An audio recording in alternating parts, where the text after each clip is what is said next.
Un corte y continuamos con más Proyecto Federal.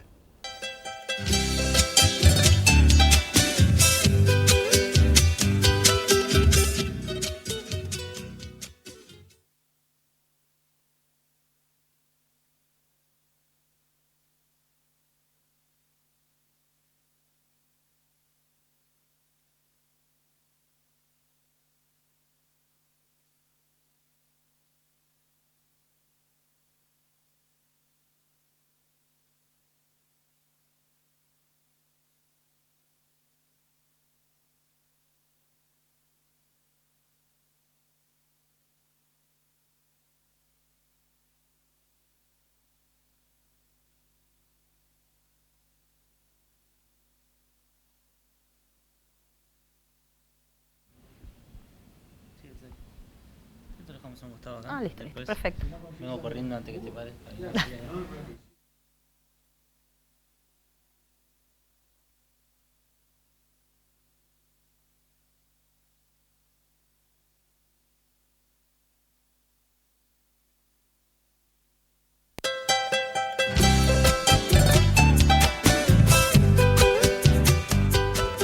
Obra social del personal de farmacia, el mejor remedio para su salud.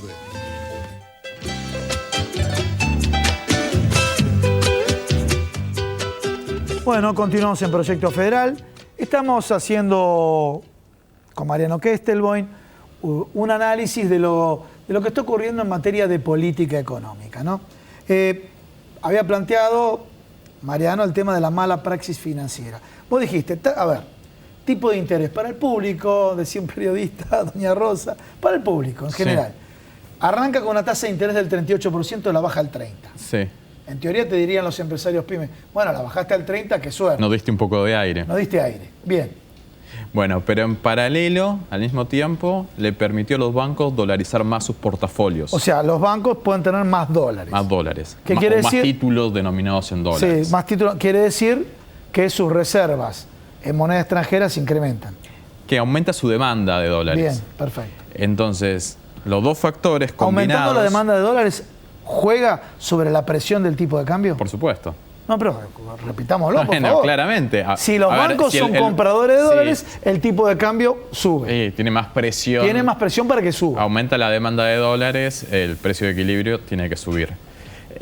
Más que la tasa de interés no satisface sus necesidades de ganancia. Vamos, acá el economista, discúlpeme, yo lo estoy interrumpiendo, pero hay buena relación. ¿Por qué lo interrumpo? Para remarcar sobre cada concepto. La gente elige o tasa de interés, vos me corregís, o tasa de interés o dólar. Tal cual. La gente dice, entonces dice, la tasa de interés la bajó.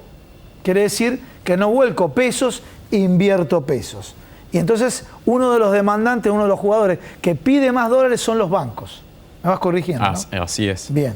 Y por otro lado, además, el preacuerdo con las cerealeras les falló.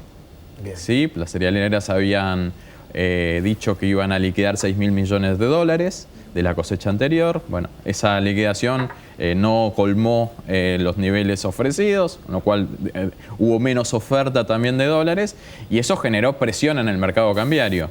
¿Y por qué la mala praxis? Bueno, frente a este contexto, ¿qué hizo el Banco Central? Subió muy fuerte la tasa de interés para nuevamente hacer atractivo el ahorro en pesos. Colocación en pesos, sí. Por parte de los bancos y también dio marcha atrás respecto a su regulación de hacer que los bancos puedan dolarizar más sus portafolios. Los bancos nuevamente pueden tener solamente el 15% de su cartera en dólares. Pero eso, ¿hace cuántos días lo hizo? Y eso lo hizo sobre la marcha. Sobre la marcha. Ayer se le estaba prendiendo fuego. O sea, se estaban prendiendo fuego las reservas. Sí, porque frente a este contexto, para que el tipo de cambio no pase a 17, 18 y siga aumentando, tuvieron que salir con las reservas que hay en el Banco Central. Esas reservas que se preocupaban tanto hasta hace 2 meses por cómo venían cayendo, bueno, las liquidaron. 700 millones de dólares fueron en esta última semana a pagar el incendio de la mala praxis de los últimos días. Esa mala praxis que genera una muy fuerte volatilidad en los mercados financieros. ¿Y quiénes son los beneficiados? Te pregunto a vos.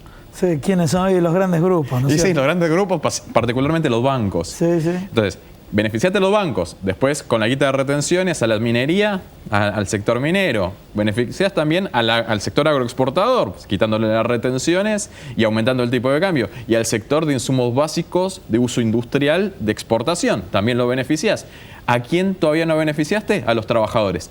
Para los trabajadores, para los sectores más vulnerables, se promete que se le va a quitar el IVA a los productos de la canasta básica. Hay que tipificar cuáles son. No se dice absolutamente nada más de eso, porque ¿a quiénes? ¿A todos? ¿A vos también? ¿A mí? ¿O solamente los jubilados que ganan la mínima? ¿Los que tienen la asignación universal por hijo? ¿A quiénes? No se aclara, no se dice nada. Y no hay urgencia. Disculpame, de frente a una inflación. Pero ve este tema, los productos de la canasta básica. Si se sigue el mismo criterio que para los jubilados, a través de la compra bancarizada, a través de la devolución, digamos, es un mecanismo que podría funcionar. Si decimos que el empresario baja el precio, ya sabemos por historia inflacionaria que el empresario no lo baja. No, ya el gobierno de Macri aclaró que sería una devolución de IVA, con lo cual solamente impactaría sobre aquellos consumidores que están bancarizados. Desde ya, los sectores más vulnerables, lamentablemente, no acceden en general a los mecanismos financieros. Trabajo negro. Lamentablemente trabajo en negro y hay muchísima marginación. Sectores que no tienen instrumentos financieros para que en su caja de ahorro le puedan devolver el IVA que se ofrece. Entonces, en este contexto, en lugar de salir con un DNU, con decreto de necesidad de urgencia, para calmar esta situación, porque la inflación acumulada en los últimos 3 meses de los productos de la canasta básica no estuvo por debajo del 30%. Te van a decir que fue culpa del gobierno anterior.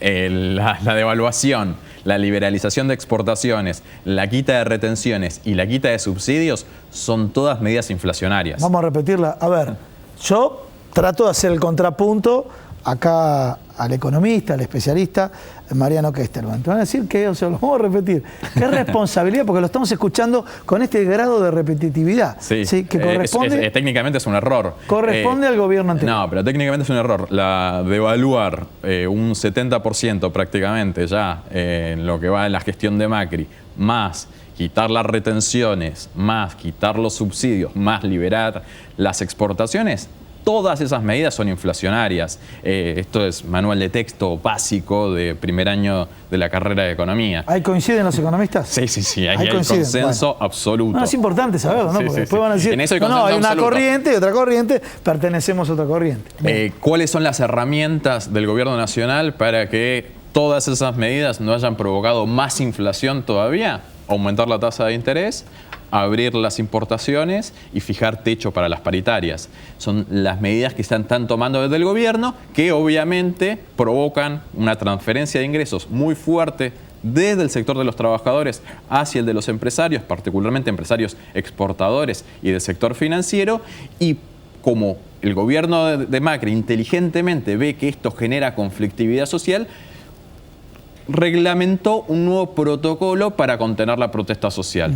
Entonces, en este contexto me parece que la prioridad debería ser pensar instrumentos y aplicar instrumentos para que la distribución del ingreso no sea tan regresiva, porque el cambio que hay en el impuesto a las ganancias, obviamente con el proceso inflacionario se va a licuar y no va a tener impacto ni siquiera sobre los trabajadores supuestamente hoy beneficiados por la reducción del impuesto a las ganancias. Bueno, como ese tema ya lo tocamos, saquemos impuesto a las ganancias, que sabemos lo que trae aparejado. Sigamos con los temas económicos. El tema de las reservas, ¿sí?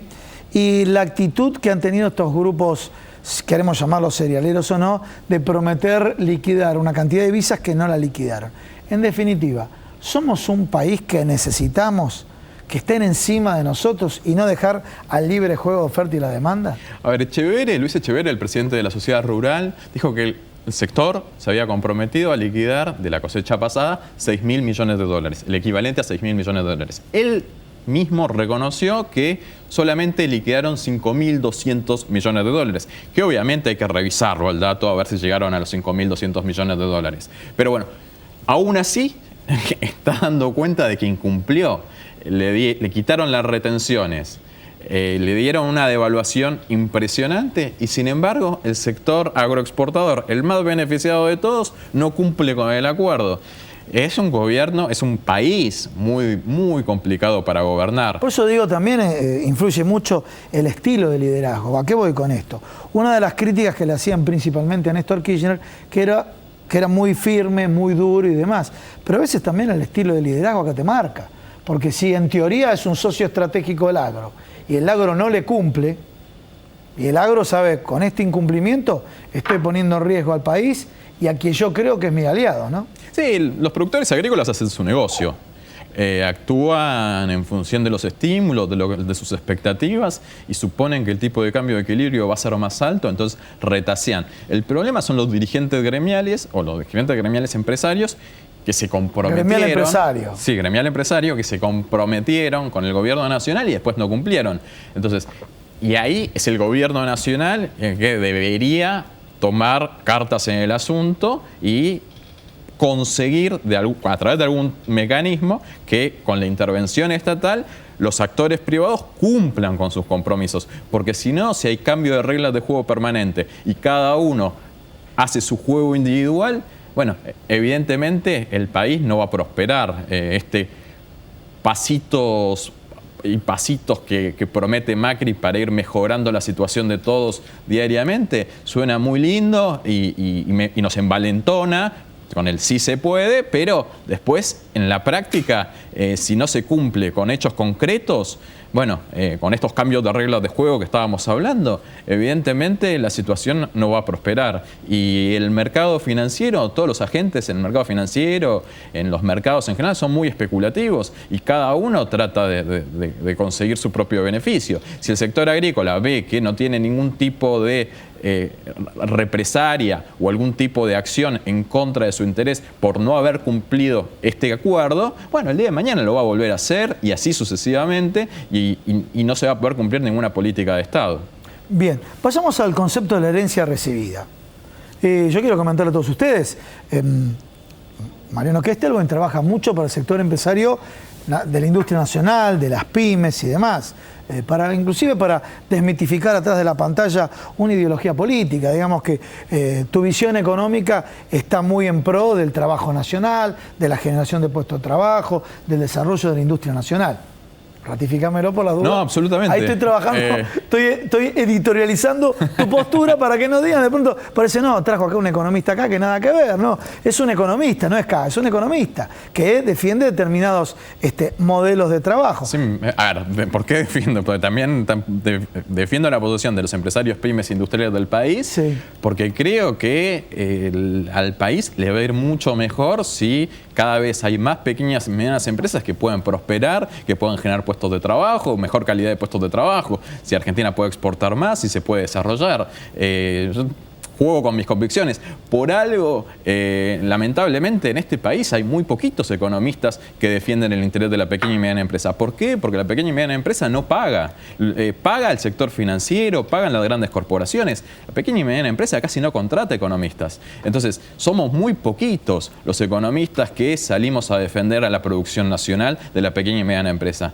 Porque realmente, si comparo mi nivel de ingresos con el nivel de ingresos de un profesional que asesora al sector financiero y a las grandes empresas transnacionales, me tengo que cambiar de rubro. Tenés que cambiar de paradigma. Sí. Y bueno, yendo a la herencia recibida, a ver, ¿cómo podemos abordar? O sea, me imagino, debe haber una serie, o tuvo una serie de falencias el gobierno anterior.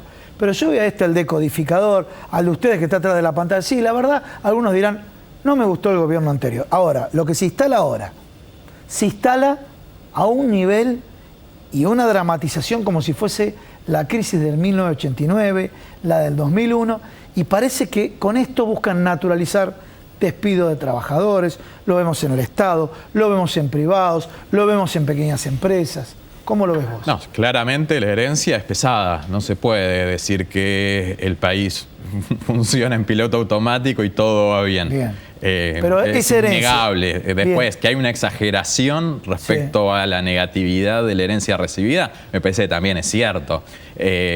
Argentina es un país donde la conflictividad es altísima, donde la puja distributiva que se expresa en los niveles inflacionarios también es elocuente. Es un país que tiene una situación fiscal que no es holgada, que tiene dificultad de acceso a los mercados financieros internacionales, cuando el resto de los países de la región pueden acceder de forma mucho más fluida. O sea, eso es lo que vos denominás pesado. Sí, tiene problemas la economía argentina, que son innegables. Pero de ahora, ahí, cuando vos pero ahí te pones este tema.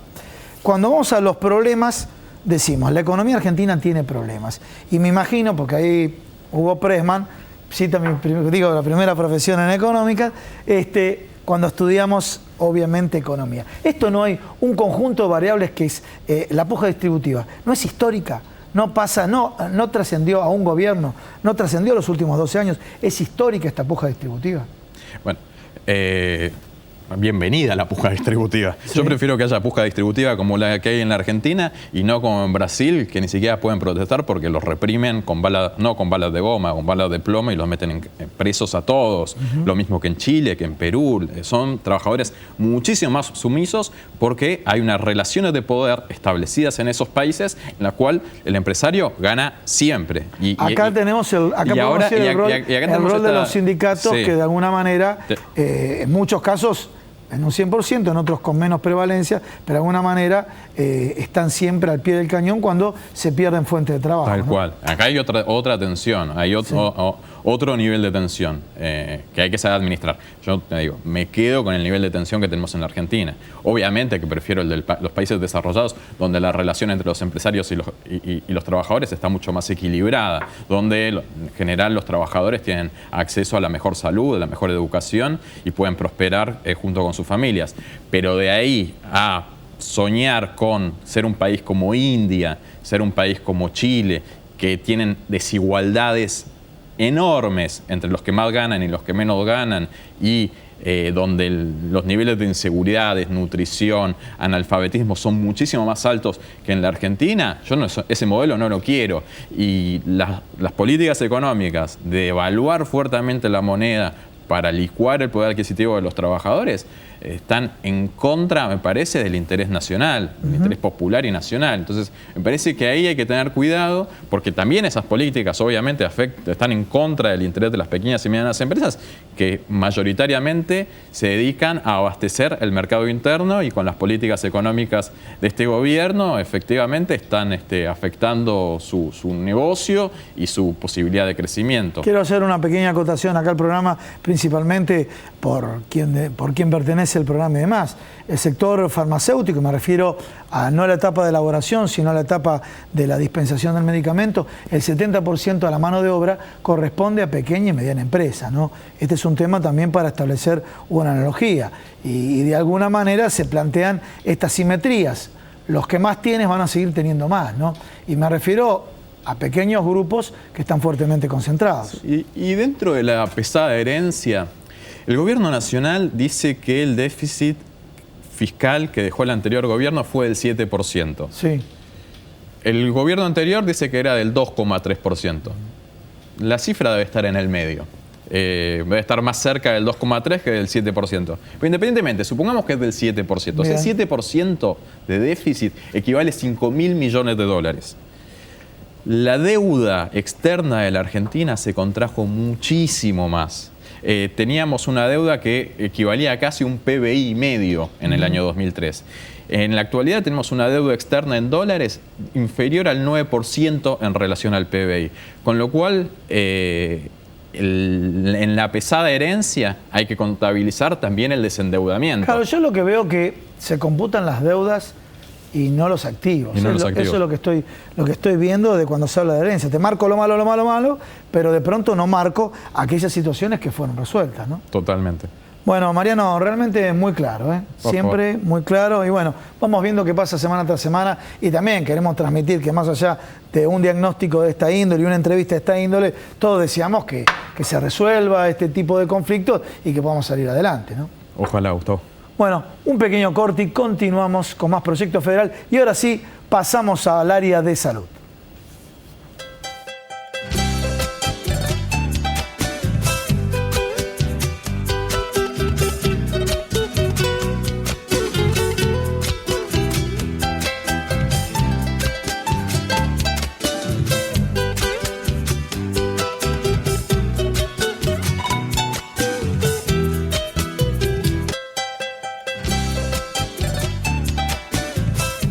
Bueno, nos encontramos ahora con la doctora Andrea Gallo.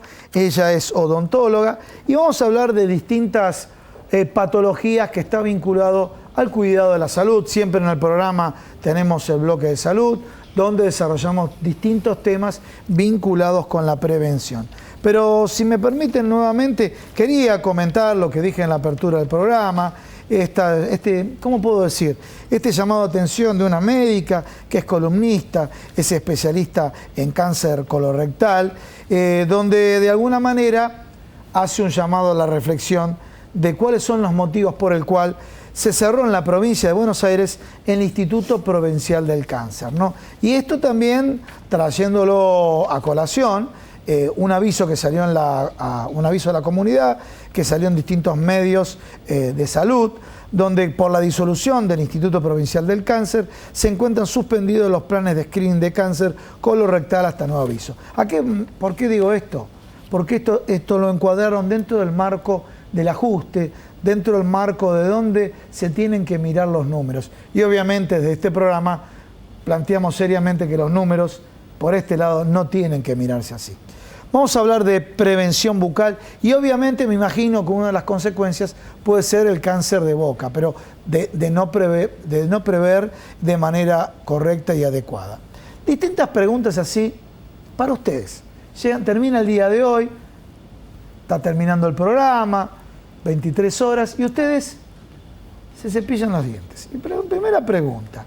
Algunos seguro que le deben ofrecer y vender algún producto para cepillarse la lengua. La respuesta la sé porque me lo dijo fuera de cámara. ¿Eso es bueno o es malo? No, la verdad que es totalmente erróneo el cepillarse la lengua, no está bien. Ningún tejido blando de la boca se debe cepillar. ¿Pero por qué? La pregunta es para comentar el final de la película y después desarrollamos. No está bien porque te puede provocar lesiones, claro, o puede llegar a la lesión máxima. Claro, claro. El cepillado continuo, el trauma continuo que produce el cepillado, ¿sí?, en la lengua o en cualquier parte de la boca, en los tejidos blandos, que no sea el diente, justamente puede producir erosiones, alguna mancha, y eso en ciertos pacientes, porque no en todos, pueden desencadenar en otras lesiones más importantes, por supuesto. ¿Cómo puede ser el cáncer? ¿Cómo puede ser el cáncer bucal? Porque lo que desencadena es el trauma continuo. O sea, el objetivo del cepillado dentario, ¿sí?, es eliminar la placa bacteriana, bien, que se pega en los tejidos duros. Y bien, el tejido duro de la boca es el diente. No se debe cepillar las encías, no se debe cepillar la lengua, ni el paladar, ni ninguna parte de la boca que no sea el diente. Cuando vos decís cepillar las encías, por otro lado tampoco no se enseña a que se haga masaje en las encías. No está bien eso. El masaje, para nada, desde ni con el cepillo ni con otro. Ni con ningún otro elemento. Bien. No. Porque en la cavidad bucal está la saliva, que justamente la función de la saliva es autolimpiante también. Tiene anticuerpos, tiene defensas, ¿sí?, tiene otra función es la lubricación, y eso hace de que se haga una limpieza, ¿sí?, por llamarlo de alguna manera, de los tejidos blandos. Yo, ¿sabes? Cometí un error, no te presenté tu especialidad. ¿Por qué no lo decís vos? Porque, sí, bueno, yo soy odontóloga, sí, especialista en clínica estomatológica. Claro. ¿Y la eso? Estomatología, ¿qué es? Sí, claro, es una especialidad que se dedica a la prevención, al diagnóstico y al tratamiento de las lesiones de la cavidad bucal. No solamente la caries, que es la principal enfermedad que uno puede tener en la cavidad bucal, o la gingivitis, sino las lesiones de otro tipo. Sí, las más graves pueden llegar lo habías dicho vos, el cáncer. Pregunta, ¿el cáncer bucal, qué grado de prevalencia tiene dentro de los distintos tipos de cánceres? En general, de los tipos de cánceres que existen, es entre el 4 y el 5%, o sea, la prevalencia. Es una prevalencia importante. Sí, es una prevalencia importante. Y si actuamos siempre en la prevención, ¿sí?, que es nuestro objetivo y es lo que hacemos diariamente, los que hacemos estomatología, podemos disminuir las consecuencias, ¿sí?, de este mal. O agarrar en un estadio muy inicial, el cáncer, donde el tratamiento es muy diferente. Y las consecuencias para el paciente también. La idea no es asustar a la gente. No, seguro que uno habla, pero tiene que saber qué tipo de patologías hay. Sí. Porque no es menor, señores. Había programas de televisión hace 20 años donde el entrevistado fumaba delante del periodista. Y hoy por hoy nos encontramos, y ya está naturalizado, que existe el fumador pasivo, ¿no es cierto? Claro. Ahora, hablando de las patologías del cáncer bucal o las patologías que están asociadas a tu especialidad, seguimos trabajando con la prevención, así como el caso de fumar. ¿También puede trasladarse al cáncer de lengua o al cáncer de boca? Sí, por supuesto que sí. ¿Ah, sí? No solamente uno piensa que el cigarrillo puede producir el pulmón. No, en toda la economía del cuerpo. Y en la boca, por supuesto también, que se ven. Los factores de riesgo es el tabaco, el alcohol, y cuando están asociados el tabaco y alcohol es muchísimo más riesgo todavía. El alcohol... Bueno, vamos a plantearlo. No, el alcohol... le gusta su copita de vino, entonces quiero preguntarte, y ustedes, porque si vamos a decir, cambio el programa allá, a ver, ¿el alcohol en qué nivel? Discúlpame, tal vez, ¿qué tipo de alcohol? No, el alcohol, a ver, las bebidas blancas son mucho más nocivas, por ejemplo, pero no es lo mismo tomar una copa de vino en las comidas que tomar 2 litros de cualquier bebida alcohólica todos los días. Bien, eso puede generar... Eso es un factor predisponente. ¿Para el cáncer? Para el cáncer. ¿Cáncer de qué tipo? Yo estoy hablando del cáncer de la boca. Sí. Y puede suceder en cualquier parte de la boca. ¿Sí? En la lengua, en las encías, en el paladar, en el labio. En el labio tiene que ver mucho el labio inferior. Hay mayor incidencia de cáncer en el labio inferior por la protección, por la no protección de los labios contra los rayos solares. Bien. La pregunta que uno se hace es, ¿cómo puedo detectar, así como las mujeres saben detección precoz del cáncer de mama o el autocontrol, los hombres con el cáncer de próstata, etcétera, etcétera, etcétera? ¿Cómo es, precozmente saber a alguien que esto va más allá de un mero dolor en la boca? ¿Cómo pueden detectarlo? Las lesiones iniciales generalmente no duelen, ¿sí? Uno tiene la idea vaga de que el cáncer duele en la cavidad bucal. Esos son los estadios muy avanzados. O sea, quiere decir que ahí no nos damos cuenta. Exactamente. ¿Cómo te das cuenta ¿Cómo te das cuenta? Hay dientes que se pierden sin causa de infección, por ejemplo. ¿Alguna mancha? Diente? Sí, por ejemplo. Sin ninguna infección. Una pregunta que te hacen, ¿la gingivitis tiene algo que ver con la patología extrema o no? No. En realidad, la gingivitis es la inflamación de las encías, ¿sí? En donde hay un sangrado permanente. ¿Y esto qué quiere decir? Yo tengo la encía con una herida. Bueno, pero con ese sangrado, para no asustar a la gente, eso no necesariamente quiere decir una patología extrema. No, eso no quiere decir que vaya a desencadenar. No, para nada. No, para nada. No. Hay muchas otras patologías sí que se deben tratar. Hay que descartar anemia, hay que descartar diabetes. Pero detección, habíamos hecho detección precoz. A ver, en términos de la calle, se te voló un diente y sin ningún tipo de justificativo. Claro. Bien, ¿qué otra más? Manchas lunares que pueden aparecer en la boca. Sí, en la boca, en el labio, desde el vermellón, lo que es rojo del labio, hacia... ¿Y qué es? ¿Un cambio de coloración? Un cambio de coloración. Bien. Que no necesariamente tiene que doler, porque como dije anteriormente, los primeros estadios no duelen. Algún bulto que sale, me palpa un ganglio, ¿sí? Y está más agrandando con respecto al otro. Lo mejor es consultar al especialista. Porque hay muchas patologías que no tienen que ver con el cáncer y también dan adenopatías o ganglios que se van inflamando. Bien, doctora, la verdad muy importante. Vías de comunicación, aquellos que quieran hacer una consulta, ¿algún mail? Sí. ¿Sí, podemos decirlo? Sí, docandreacarina@yahoo.com.ar. ¿Lo podemos repetir, doc? Doc Andrea Carina, con K.